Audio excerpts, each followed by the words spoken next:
আমেরিকার সেনা হত্যা বা বন্দী করলেই কোটি টাকা পুরস্কার ঘোষণা ইরানের। চায় রক্তের বদলে রক্ত। ভয়ঙ্কর রূপ নিচ্ছে কি খামেনির দেশ? আমেরিকার বিরুদ্ধে বড় ধরনের যুদ্ধ চায় ইরান। চরম আগ্রাসী আঘাতের হুমকি তেহরানের। সত্যি কি প্রকাশ্যে এলেন মোস্তফা খামেনি? 100 বছরের মধ্যে সবচেয়ে ভয়াবহ খরা, দাবদাহ আর দাবানলে দোজক গোটা ইউরোপ। 3 মাসে মৃত্যু 16,000। আমেরিকা নয়, এবার ইরানি প্রস্তুতি নিচ্ছে যুক্তরাষ্ট্রের সাথে বড় ধরনের দীর্ঘমেয়াদী যুদ্ধের। সামরিক নীতি প্রতিরক্ষামূলক থেকে পাল্টে আগাম হামলা নীতি গ্রহণের ঘোষণা দিয়েছে ইরানের বিপ্লবী গার্ড বাহিনী IRGC। এমন অবস্থায় সামরিক সক্ষমতায় ইরানের অকল্পনীয় উন্নতির কথা স্বীকার করে মুখ খুলতে শুরু করেছেন মার্কিন সামরিক বাহিনীর সাবেক এই কর্মকর্তারা। ইরানের এই কড়া হুঁশিয়ারির পরই এই প্রথম দেখা মিলল ইরানের সর্বোচ্চ নেতা মোস্তফা খামেনিকে। সম্প্রতি নেট দুনিয়ায় ঝড় তুলেছে সর্বোচ্চ নেতার নতুন একটি ভিডিও, যেখানে প্রেসিডেন্ট মাসুদ পেজেশকিয়ানের সাথে বৈঠক করছেন তিনি। ঠিক কবে, কোথায় এই বৈঠক? এটি কি সত্যি নাকি AI দিয়ে তৈরি? 2 সপ্তাহ গড়িয়ে তৃতীয় সপ্তাহ চলছে। ইরানে হামলা স্থগিত করে হাত গুটিয়েছে মার্কিন বাহিনী। তেহরানের সাথে আবার শান্তি আলোচনায় বসতে প্রেসিডেন্ট ট্রাম্পের তোড়জোড় আর অহেতুক দাবি নিয়মিত খবরের শিরোনাম হলেও আদতে কোনো যোগাযোগই হয়নি দুই পক্ষের। পরিস্থিতি যখন অনিশ্চিত গন্তব্যে, তখন নানা ঘটনাচক্রে চোখের পলকে শেষ হলো দুই পক্ষের 60 দিনের সমঝোতা স্মারকের মেয়াদ। আর ঘটনাবহুল এমন দিনেই সামাজিক মাধ্যমে সাড়া ফেলেছে ইরানের সর্বোচ্চ নেতা মোস্তফা খামেনির একটি ভিডিও। কি আছে ওই ভিডিওতে? অনেকটা দূর থেকে ধারণ করা আলোচিত ভিডিওতে আলাপচারিতায় ব্যস্ত মোস্তফা খামেনির সাথে ইরানের প্রেসিডেন্ট মাসুদ পেজেশকিয়ানকে দেখা গেছে। গত সপ্তাহে প্রেসিডেন্ট পেজেশকিয়ান গণমাধ্যমে জানিয়েছিলেন সর্বোচ্চ নেতার সাথে প্রায় 7 ঘন্টা বৈঠক করেছেন। একাধিক অ্যাকাউন্ট থেকে শেয়ার করা ভিডিওটি ব্যাপক সাড়া ফেললেও এটি AI প্রযুক্তি দিয়ে তৈরি বলেও দাবি করেছে অনেকে। গত 28 ফেব্রুয়ারি তেহরানে আমেরিকা আর ইসরায়েলের ভয়াবহ হামলার পর থেকে তার মৃত্যুর গুঞ্জন ছড়ালে সুস্থ থাকার প্রমাণ দিতে আগস্টের শুরুতে মোস্তফা খামেনির একটি ভিডিও প্রকাশ করেছিল ইরান। এমন পরিস্থিতিতে তাকে নিয়ে একটি বিশেষ প্রতিবেদন প্রকাশ করেছে প্রভাবশালী মার্কিন গণমাধ্যম দ্য ওয়াল স্ট্রিট জার্নাল, যেখানে দাবি করা হয়েছে আমেরিকা আর ইসরায়েলকে অর্থনৈতিক চাপে ফেলতে বড় ধরনের হামলার ছক কষছেন মোস্তফা খামেনি। মূলত এই জন্যই সমঝোতা আলোচনা নিয়ে সময়ক্ষেপণ করছে তেহরান। ইরান ও যুক্তরাষ্ট্রের মধ্যে প্রধান প্রতিবন্ধকতা মধ্যস্থতা নয়। সমঝোতা প্রক্রিয়া থমকে থাকার আসল কারণ হচ্ছে মার্কিন প্রশাসনের দৃষ্টিভঙ্গি, ভুল পর্যালোচনা এবং এমন সব পদ্ধতি ও কৌশলে জোর দেওয়া যেগুলোর ব্যর্থতা শতবার প্রমাণিত হয়েছে। বিদেশি আমেরিকা এবং ইসরায়েল দেখিয়ে দিয়েছে যে তারা হরমুজ প্রণালীতে কখনোই শান্তি ও নিরাপত্তা প্রতিষ্ঠা করতে দেবে না, এবং তারা চায় যেন অঞ্চলটি নিয়মিত সংঘাত ও অশান্তির মধ্যে থাকে। ইরানের পররাষ্ট্র মন্ত্রণালয়ের বিবৃতিতে আরও বলা হয়েছে, মধ্যস্থতাকারী কাতার আর পাকিস্তান তাদের কাজ ঠিকঠাক করছে, তাদের কর্মপদ্ধতি নিয়ে কোনো আপত্তি নেই। এমন অবস্থায় যুক্তরাষ্ট্রের অনৈতিক আগ্রাসনকে পরাস্ত করে কঠিন জবাব দেওয়ার দাবি করেছেন ইরানের পার্লামেন্ট স্পিকার বাগের গালিবাফ। চাপিয়ে দেয়া এই যুদ্ধে ইরান সব দিক থেকে বিজয়ী বলেও দাবি করেছেন তিনি।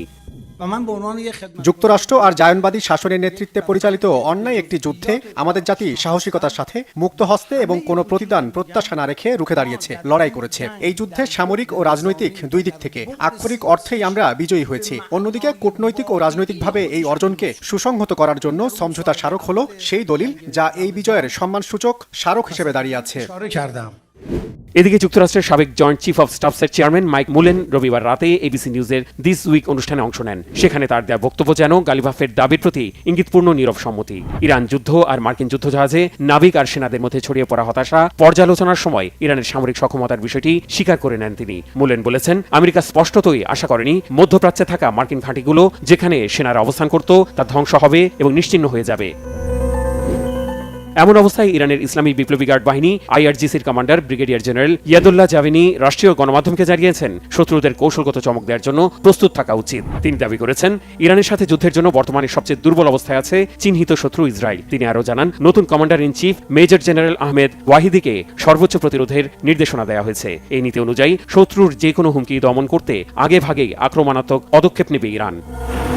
এবার আমেরিকার সেনাদের হত্যার বিনিময়ে কোটি টাকা পুরস্কারের ঘোষণা দিল ইরান। একজন মার্কিন সেনার মাথার দাম $30,000 ঘোষণা করেছেন ইরানের সেনাপ্রধান। নারী যোদ্ধাদের জন্য পুরস্কার দ্বিগুণ করা হয়েছে। একই সঙ্গে সামরিক ও রাজনৈতিক অঙ্গনে নিজেদের চূড়ান্ত জয়ী দাবি করে যুক্তরাষ্ট্র ও ইসরায়েলের সকল লক্ষ্য ব্যর্থ করে দেওয়ার বার্তা দিয়েছে তেহরান। চলমান যুদ্ধ পরিস্থিতি কি আরো ভয়ঙ্কর দিকে রূপ নিচ্ছে? আমেরিকা কি ইরানের ভেতরে সামরিক অভিযান চালানোর সাহস দেখাবে? কোনো মার্কিন সেনাকে জীবিত বা মৃত অবস্থায় ধরতে পারলেই কোটি টাকার পুরস্কার দেবে ইরানের সেনাবাহিনী। কোনো নারী যদি সফলভাবে একই কাজ করতে পারে, দ্বিগুণ হবে পুরস্কারের ডলারের পরিমাণ। প্রতিজন মার্কিন সেনার বিপরীতে 30,000 মার্কিন ডলারের সমপরিমাণ অর্থ দেওয়ার এমন চাঞ্চল্যকর ঘোষণা দিয়েছেন ইরানি সেনাপ্রধান আমির হাতামি। গত 16ই আগস্ট তার প্রকাশ্যে দেয়া বক্তব্য এর মধ্যেই তৈরি করেছে গুঞ্জনের ঝড়। গত এপ্রিলে এক পাইলট উদ্ধার অভিযানে ইরানের ভূখণ্ডে নেমেছিল আমেরিকার সেনারা। এছাড়া ইরানের মাটিতে মার্কিন স্থলবাহিনীর কোনো বড় উপস্থিতির খবর এখনো মেলেনি। তারপরেও কেন এমন লোভনীয় প্রস্তাব দিলেন ইরানি সেনাপ্রধান? আমাদের যে কোনো যোদ্ধা যদি কোনো মার্কিন সেনাকে হত্যা করতে পারে কিংবা বন্দী করে ইসলামী প্রজাতন্ত্র ইরান সেনাবাহিনীর কোনো ইউনিটের হাতে তুলে দিতে পারে, তবে তারা তো জিহাদের মহান সোয়াব পাবেই। পাশাপাশি আমরা তাদের উপযুক্ত উপহারের ব্যবস্থা করব। যেসব প্রিয় মানুষ আর্থিক জিহাদে অংশ নিতে চান তাদের সহায়তায় সেনাবাহিনীর নিজস্ব নিশ্চয়তায় এই উপহার দেওয়া হবে। উপহারটির পরিমাণ হবে 30,000 মার্কিন ডলার, যা প্রায় 5 বিলিয়ন তুমানের সমপরিমাণ।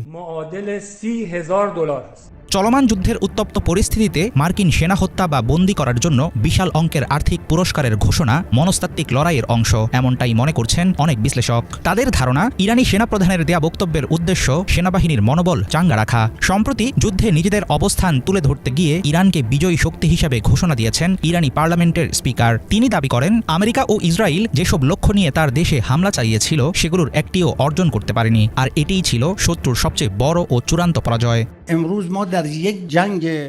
আমি বলতে চাই, আজ আমেরিকা ও ইহুদিবাদী শাসক গোষ্ঠীর চাপিয়ে দেয়া এক অন্যায় যুদ্ধে আমাদের জাতি বুক চিতিয়ে বীরত্বের সঙ্গে লড়াই করেছে, কোনো প্রতিদানের আশা না করেই। আমি একজন জাতির সেবক ও ভাই হিসেবে অন্তর থেকে ঘোষণা করছি, সামরিক ও রাজনৈতিক উভয় দিক থেকেই আমরা এই যুদ্ধে পরিপূর্ণভাবে জয়ী হয়েছি। আমেরিকা ও ইরানের মধ্যকার সমঝোতা স্মারকের মেয়াদ শেষ হলেও দুই দেশের বিপরীতমুখী অবস্থানে আরও ঘনীভূত হচ্ছে সংঘাত। মার্কিন সেনাদের নিয়ে ইরানি সেনাপ্রধানের পুরস্কারের ঘোষণা চলমান অশান্ত অবস্থায় বাড়তি উস্কানি হিসেবে কাজ করবে। অনেকের ধারণা, হরমুজ প্রণালীর একচ্ছত্র নিয়ন্ত্রণ, নিষেধাজ্ঞা প্রত্যাহার কিংবা ইসরায়েলের পরমাণু অস্ত্রত্যাগের মতো কঠিন শর্ত টেবিলে তুলতে পারে ইরান। সেক্ষেত্রে ধীরে ধীরে আরও অনিশ্চয়তার দিকে যাবে মধ্যপ্রাচ্যের পরিস্থিতি। গেল 100 বছরের মধ্যে সবচেয়ে ভয়াবহ খরা, রেকর্ড ভাঙা তাপদাহ আর তীব্র দাবানলে রীতিমতো মৃত্যুকূপে পরিণত হয়েছে গোটা ইউরোপ। কেবল গেল 3 মাসেই মৃত্যু হয়েছে 16,000-এর বেশি মানুষের। প্রচণ্ড গরম আর ভয়ঙ্কর দাবানলে পুড়ছে গোটা মহাদেশ, জ্বলছে মাইলের পর মাইল বনাঞ্চল। অস্বাভাবিকভাবে কমে গেছে নদীর পানি, শীতল যুক্তরাজ্য পরিণত হচ্ছে মরুতে। কেন এমন মরণদশা ধনী ইউরোপের? কেন মরছে হাজার হাজার মানুষ? কেন এমন রুদ্রমূর্তি প্রকৃতির? প্রকৃতি কি তবে মানুষের উপর চূড়ান্ত প্রতিশোধ নিচ্ছে? কি বলছেন আবহাওয়া বিজ্ঞানীরা? 87 বছর আগে দ্বিতীয় বিশ্বযুদ্ধের সময় ডুবে যাওয়া জাহাজ এটি। 1939 সালে নদীতে বিধ্বস্ত হয়ে ডুবে যায় জাহাজটি। ভয়াবহ খরার কবলে এত দশক পর ভেসে উঠল জাহাজটি। আগুনের তাপ ছড়াচ্ছে সূর্য, শুকিয়ে গেছে পুরো নদী। নদী শুকিয়ে সাগর শুকিয়ে ভেসে উঠেছে শতাব্দী পুরনো সব স্থাপনা। কোথাও আবার পানিতে ডুবে গেছে পুরো অঞ্চল, আবার কোথাও দাবানলে জ্বলছে বিস্তীর্ণ ভূমি। ধ্বংসের মুখে পৃথিবী। এ চিত্র হলিউডের কোনো ছবি বা কাল্পনিক নয়। এমনটাই ঘটছে ইউরোপের দেশ সার্বিয়ায়। সার্বিয়ার দানিউব নদীর পানি গত শুক্রবার রেকর্ড পরিমাণে নিচে নেমে গেছে। বেড়েছে নদীর পানির তাপমাত্রা, কমছে অক্সিজেনের পরিমাণ, কমে যাচ্ছে জলজ প্রাণীর বংশবিস্তার। সার্বিয়ার নোভিসাদ এলাকার মারিনায় দেখা গেছে ছোট বড় নৌকাগুলো শুকিয়ে যাওয়া নদীর বিছানায় আটকে আছে। এই চিত্র কি শুধু সার্বিয়া নাকি ছড়িয়ে গেছে পুরো ইউরোপে? তীব্র এই গরমে ইউরোপের কোন কোন দেশের কি অবস্থা? শুধু সার্বিয়া নয়, একই চিত্র যুক্তরাজ্যেও। ব্রিটিশ সরকারের তথ্য অনুযায়ী দেশটির প্রায় 3/4 অংশ এখন খরায় আক্রান্ত। ইংল্যান্ড ও ওয়েলস গত প্রায় 200 বছরের মধ্যে তাদের সবচেয়ে শুষ্ক জুলাই মাস পার করেছে। দেশটির পরিবেশ সংস্থার তথ্য মতে নদী ও জলাধারগুলোতে পানির স্তর বিপজ্জনকভাবে নিচে নেমে গেছে এবং প্রায় 4,50,00,000 মানুষ বর্তমানে খরার কবলে থাকা এলাকায় বসবাস করছেন। দক্ষিণ পূর্ব ইংল্যান্ডের ঐতিহাসিক মোটিফন্ট হাউসের লনে খরার কারণে মাটির নিচের মধ্যযুগীয় মঠ এবং 16 শতাব্দীর প্রাচীন বাড়ির ভিত্তিগুলোর অবশিষ্টাংশ পর্যন্ত দৃশ্যমান হয়ে উঠেছে। ইউরোপের আরেক দেশ জার্মানির রাইন নদীর পরিস্থিতিও ভয়াবহ। দেশটির নিউজ এলাকায় রাইন নদীর পানি শুকিয়ে যাওয়ায় 1990-এর দশকের একটি পুরনো মাছ ধরার নৌকা উন্মুক্ত হয়ে পড়েছে, যা বর্তমানে কোম্পানির স্তরের এক ভয়াবহ সতর্কবার্তা হিসেবে দাঁড়িয়ে রয়েছে।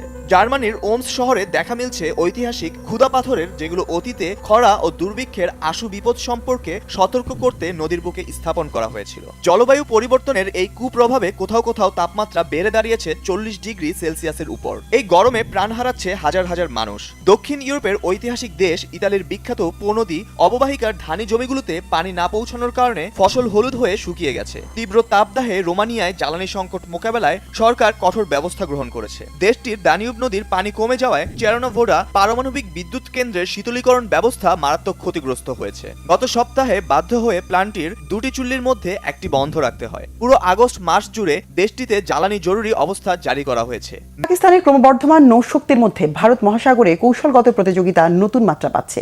বিশেষ করে চীনের দ্রুত সম্প্রসারণশীল নৌবহর এবং পাকিস্তানের আধুনিক ডুবোজাহাজ সক্ষমতা দিল্লির উদ্বেগ বাড়াচ্ছে। এই পরিস্থিতিতে নিজেদের নৌশক্তি আরও জোরদার করতে বড় ধরনের পরিকল্পনা নিয়েছে ভারত। আগামী এক দশকের মধ্যে নৌবহরে যুদ্ধজাহাজের সংখ্যা 200 ছাড়ানোর লক্ষ্য নির্ধারণ করেছে দেশটি। পাশাপাশি দেশীয় প্রযুক্তি ও উৎপাদন সক্ষমতার উপরও জোর দিচ্ছে ভারত। চীন ও পাকিস্তানের নৌসামরিক সক্ষমতার বিপরীতে ভারসাম্য তৈরিতে আগামী এক দশকের মধ্যে নৌবাহিনীর বহরে যুদ্ধজাহাজের সংখ্যা 200 ছাড়ানোর লক্ষ্য নিয়েছে ভারত। একই সঙ্গে দেশীয় প্রযুক্তি ও উৎপাদন সক্ষমতা বাড়িয়ে বিদেশি সরবরাহকারীদের ওপর নির্ভরতা কমানোর কৌশলও জোরদার করছে নয়াদিল্লি। সাউথ চায়না মর্নিং পোস্টের এক প্রতিবেদনে বলা হয়েছে, চীন ইতোমধ্যে বিশ্বের সবচেয়ে বড় নৌবহর পরিচালনা করছে এবং দ্রুত নিজেদের বহরে নতুন নতুন যুদ্ধজাহাজ যুক্ত করছে। অন্যদিকে পাকিস্তানও চীনের কাছ থেকে আধুনিক আক্রমণাত্মক ডুবোজাহাজ সংগ্রহ করছে। ফলে ভারত মহাসাগরীয় অঞ্চলে কৌশলগত প্রতিযোগিতা আরও তীব্র হওয়ার আশঙ্কা দেখা দিয়েছে। এই বাস্তবতায় ভারতীয় নৌবাহিনীতে দেশীয়ভাবে নির্মিত দুটি নতুন যুদ্ধজাহাজ যুক্ত করা হয়েছে।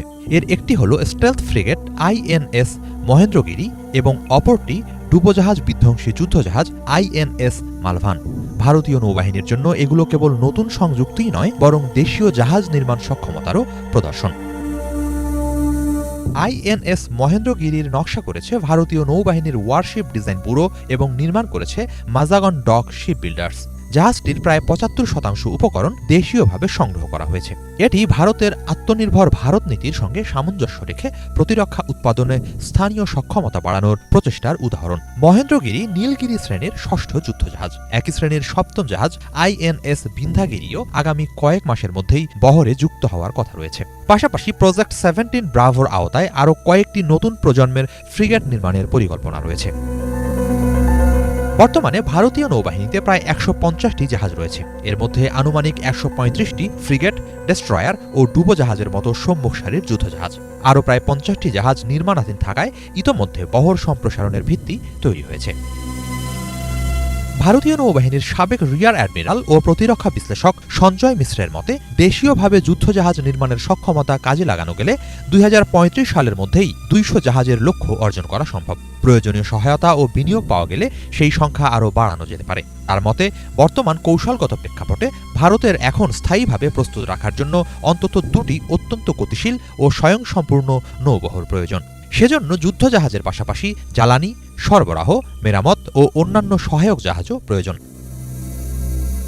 নৌবহর সম্প্রসারণের গতি বাড়াতে ব্যাপক তৎপরতার সাথে কাজ করছে ভারত। সম্প্রতি গড়ে প্রায় 6 সপ্তাহ পরপর একটি করে নতুন যুদ্ধজাহাজ বহরে যুক্ত করার চেষ্টা চলছে। গত 1.5 থেকে 2 মাসে দেশীয় প্রযুক্তি ও উপকরণে নির্মিত 5টি যুদ্ধজাহাজ নৌবাহিনীর কাজে যুক্ত হয়েছে বলে প্রতিবেদনে উল্লেখ করা হয়েছে। তবে অনেক বিশ্লেষকের মতে, নির্দিষ্ট সময়ের মধ্যে 200 যুদ্ধজাহাজের লক্ষ্য অর্জন সহজ হবে না। কেননা বিশেষায়িত ইস্পাত ও গুরুত্বপূর্ণ যন্ত্রাংশের ক্ষেত্রে ভারত এখনও মূলত আমদানির ওপরেই নির্ভরশীল। পাশাপাশি অভ্যন্তরীণ সরবরাহ ব্যবস্থার দুর্বলতা, শিপ ইয়ার্ডের পুরনো অবকাঠামো এবং দ্রুত উৎপাদন বাড়ানোর সক্ষমতা নিয়েও নানা প্রশ্ন রয়েছে। দীর্ঘমেয়াদে 2047 সালের মধ্যে জাহাজ নির্মাণের পাশাপাশি গুরুত্বপূর্ণ যন্ত্রাংশ উৎপাদনেও পূর্ণ আত্মনির্ভরতা অর্জন করতে চায় ভারত। ফলে 200 যুদ্ধজাহাজের লক্ষ্য শুধু সংখ্যাগত সম্প্রসারণ নয়, বরং এর মাধ্যমে ভারত মহাসাগরে নিজেদের দীর্ঘমেয়াদী নৌশক্তি, প্রতিরোধ ক্ষমতা এবং কৌশলগত স্বাধীনতা বাড়ানোরও চেষ্টা করছে নয়াদিল্লি। ভারতের বিহারে মন্দিরে পদদলিত হয়ে এবং পশ্চিমবঙ্গে হোটেলে আগুনে অন্তত 15 জনের মৃত্যু হয়েছে, আহত বেশ কয়েকজন। সোমবার ভোরে ভারতের পূর্বাঞ্চলীয় রাজ্য বিহারের লখিসরাই জেলার অশোকধাম মন্দিরে পদদলিত হয়ে মৃত্যুবরণ করা 7 জনের সবাই নারী। মন্দিরের কর্মকর্তারা জানান, একটি বিদ্যুতের খুঁটি ভেঙে পড়লে পুণ্যার্থীদের ওপর তার ছিঁড়ে পড়েছে বলে গুজব ছড়ায়। এতে আতঙ্কে নারীদের সারিতে শুরু হয় হুড়োহুড়ি। বিহারের মুখ্যমন্ত্রী সম্রাট চৌধুরী আহতদের দ্রুত ও যথাযথ চিকিৎসার ব্যবস্থা করতে প্রশাসনকে প্রয়োজনীয় নির্দেশনার কথা জানিয়েছেন। অন্যদিকে পশ্চিমবঙ্গের তারাপীঠে হোটেলে আগুন লেগে 8 জনের মৃত্যুর ঘটনায় এর মালিককে আটক করেছে।